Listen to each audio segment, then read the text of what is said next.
ये चाहिए कि उस टारगेट को चुगना करके हम कि ये कश्मीर में भी नंबर 1 पार्टी के पास बहुत कुछ कहने के लिए।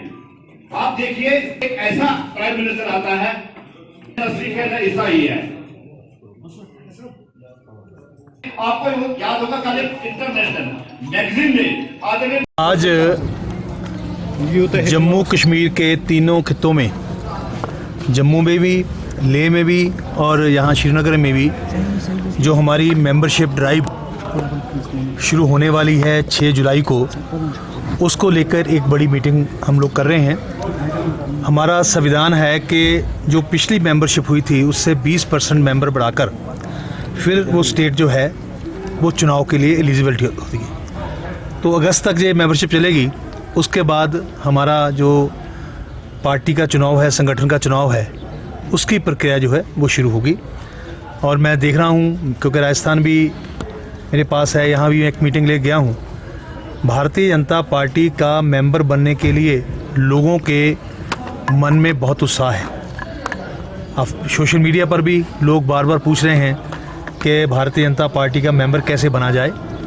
तो मिस कॉल से हम लोग मेंबर बनाएंगे और जो मिस कॉल जिस नंबर पे देनी है उसका नंबर है 8980808080। तो साथ साथ हम उसके फॉर्म भी भरेंगे।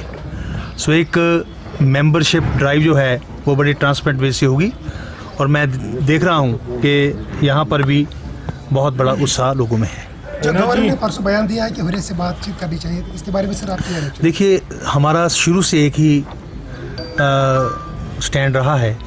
जो लोग संविधान के दायरे में आकर संविधान की इज्जत करते हुए, कानून को मानते हुए बात करना चाहते हैं, उनसे हम बात कर सकते हैं। अगर संविधान की कोई इज्जत नहीं करेगा तो उनसे बात करने का कोई मतलब नहीं है। अलगावारी की तरफ से ये कहा गया है कि वो हमेशा बातचीत करने के तैयार रहे थे, लेकिन जो केंद्र है वो उसके लिए तैयार नहीं। मैं समझता हूँ कि जिस ढंग से केंद्र ने लोगों को अलगवादियों की सच्चाई बताने का काम किया है और जनता ने समझा है, तब से उनके मन में भी ये एक चेंज आई है।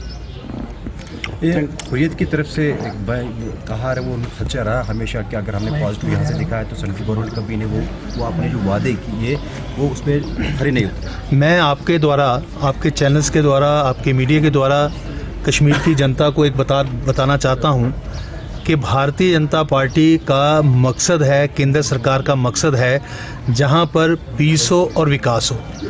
पीस होगा तो विकास होगा, लेकिन जो लोग अड़चन डाल रहे हैं वो आपके सामने है और कानून और व्यवस्था को बनाए रखना हमारी प्रायोरिटी है। लोगों में कानून के प्रति विश्वास को पैदा करना और बनाए रखना भी हमारी प्रायोरिटी है। सर, डिलिमिटेशन में क्या स्टैंड है अभी बीजेपी का? देखिए, उसके ऊपर अभी कोई फाइनल निर्णय नहीं हुआ, जब होगा आपको बता देंगे।